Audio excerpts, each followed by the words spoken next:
مجلس عاد انت ان شاء الله مجلسنا دائم مجلس الرجال هذولا سوالف رجال، لكن بعض المجالس يعيفك. وثاني شيء لو تبي تحكي لك سالفه او شيء ما يستسمحك يقولها بالسجل. يمكن يصير به مزح او يصير به نكت او شيء، يوم تدري لما هو الرسائل بينهم وانت ما ودك بشيها ولا هذا الشيء اللي.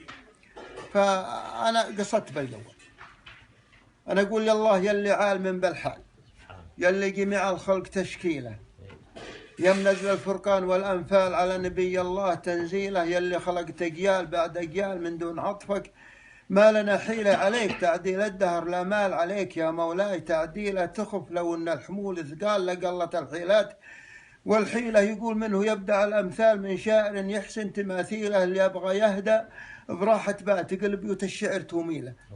الشعر له في خافقه منوال يشفق على نظمه وتعديله، عن قولة يا حيف لو ما قال من يعترض للناس عزيله، يشمت بك الطيب مع البطال بحاجات ما عندك مقابيله، اللي انت تغلي غله موال، واللي انت تبغض لا تغني له لا تجامله، لو كان عنده مال دنت براسك لا تراعي له.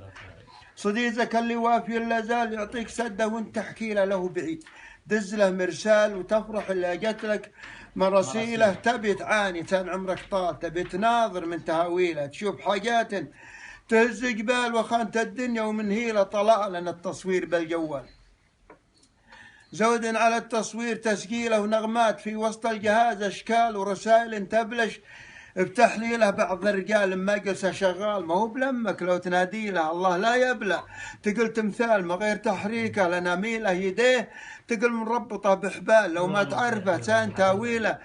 يركد على حمية الأثقال تبرد يديه شوي ويشيله، وبعض انسى تشريه بغل المال ومدة شهر تسعى بتبديله، وتحط من فوق رموش ظلال الظلة بانواع تضليله، ستاينه تدي هنا الغسال واللي يلوم الترف يا ويله، والله ما تدي لها الفنجال ومهما تقول القرم يصغي له الله يعينه، كل راس هلال لو ما شرع تبدا بتنفيله، تفل حيل ويمل الفلال، وخاطرا تشب النار في ذيله مثل الجمل، يصبر على الجمال يكرب عليه الحمل ويشيله. الصح صح والهبال هبال، والله يستر من مهابيله. صح حسان.